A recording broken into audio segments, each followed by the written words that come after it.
قرآن پاک کی اہم ترین صورتوں میں سے ہے. اسے ہر جمعہ پڑھنے کی تاکید ہے.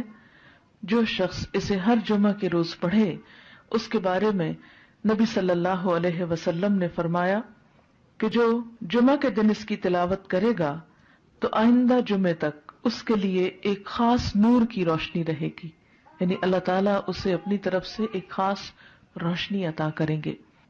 اسی طرح اس کی ابتدائی 10 آیات اور آخری 10 آیات کی فضیلت احادیث میں بیان ہوئی ہے کہ جو ان کو یاد کرے گا اور پڑھے گا وہ فتنہ دجال سے محفوظ رہے گا.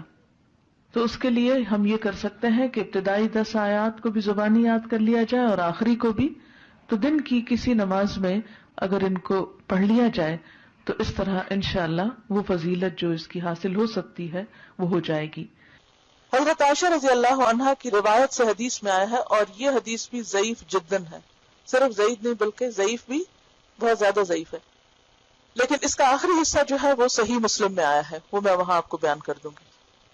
رسول اللہ صلی اللہ علیہ وسلم نے فرمایا، کیا میں تمہیں ایسی صورت نہ بتاؤں جس کی عظمت نے زمین و آسمان کو بھر دیا ہے، اور اس کے لکھنے والے کے لیے بھی اتنا ہی اجر ہے، اور جو اس کو جمعہ کے دن پڑھے تو اس جمعہ سے لے کر جمعہ تک یعنی اگلے جمعہ تک اور 3 دن کے زیادہ بھی گناہ بخش دیے جاتے ہیں. اور جو آدمی سوتے وقت اس کی آخری 5 آیتیں پڑھے تو وہ رات کے جس حصے میں بھی اٹھنا چاہے گا اللہ اسے اٹھائے گا. تو لوگوں نے کہا ہاں اللہ کے رسول صلی اللہ علیہ وسلم ضرور بتائیے، تو آپ نے فرمایا سورت کہف.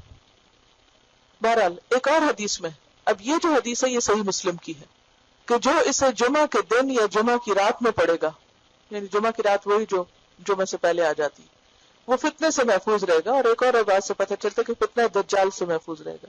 اور اس کی جو پہلی 10 آیتوں سے متعلق حدیث ہے وہ بھی صحیح ہے کہ جو شخص اس کی پہلی 10 آیتیں پڑھے گا، یاد کرے گا، وہ فتنہ دجال سے محفوظ رہے گا. اسی طرح اس کے پڑھنے سے گھر میں سکینت اور برکت نازل ہوتی ہے. ایک مرتبہ ایک صحابی نے سورہ کہف پڑھی، گھر میں ایک جانور بھی تھا، وہ بدکنا شروع ہو گیا. انہوں نے غور سے دیکھا کہ کیا بات ہے، یعنی میں قرآن پڑھ رہا ہوں اور قرآن پڑھنے سے تو ظاہر ہے سکون نازل ہوتا ہے، یہ جانور کو کیا ہو گیا جو اچھل کود کر رہا ہے. تو انہیں ایک بادل نظر آیا جس نے انہیں ڈھانپ رکھا تھا. صحابی نے اس واقعے کا ذکر حضور اکرم صلی اللہ علیہ وسلم سے کیا تو آپ صلی اللہ علیہ وسلم نے فرمایا، اسے پڑھا کرو، قرآن پڑھتے وقت سکینت نازل ہوتی ہے. ہمارے گھرانوں میں سکون کیوں نہیں رہا؟